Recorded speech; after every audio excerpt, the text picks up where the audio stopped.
আমি যুবকদেরকে অনুরোধ করি, ছোট ভাই, তোমরা এই 14, 15, 16 বছর 20 বছর বয়সে তোমরা কোনো মহিলার সাথে অবৈধ সম্পর্কে লিপ্ত হয়েও না, আমি অনুরোধ করলাম।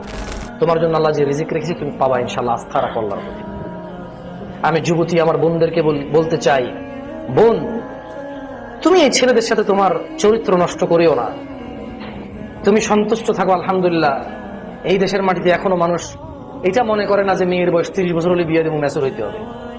আলহামদুলিল্লাহ, তোমার একটু যখন তোমার যৌবন দেখা দেয়, তোমার বাবা মা তোমার জন্য ভালো সিদ্ধান্ত নিয়ে নেয় যে ওকে একটা ভালো দেখে ছেলে দেখে, স্মার্ট, গুড লুকিং, সম্ভ্রান্ত পরিবার, অর্থ সম্পদ আছে, দরিদ্র না, ফকির মিসকিন না, অ্যাটলিস্ট তোমার খাওয়া দাওয়া পোশাক আশাকের ব্যবস্থা করতে পারবে তোমার বাবা মা। তুমি একটু বড় হলে সে চিন্তা করে একটা তোমার জীবন সঙ্গীর জন্য ওরা কিন্তু তোমার জন্য সময় ব্যয় করে। এটা তোমার নিয়ামত। পৃথিবীর অনেক দেশেই তাদের মেয়েদের নিয়ে এভাবে চিন্তা করে না।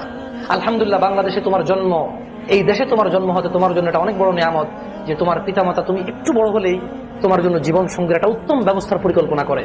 তারপর নিজ নিজ ক্ষমতা, নিজ নিজ চয়েস অনুযায়ী তারা চেষ্টা করে তোমার জন্য ভালো একটা ব্যবস্থা করতে। তুমি তোমার পিতামাতার প্রতি কৃতজ্ঞ থাকো। বোন, তুমি অবৈধ সম্পর্কে আসিও না।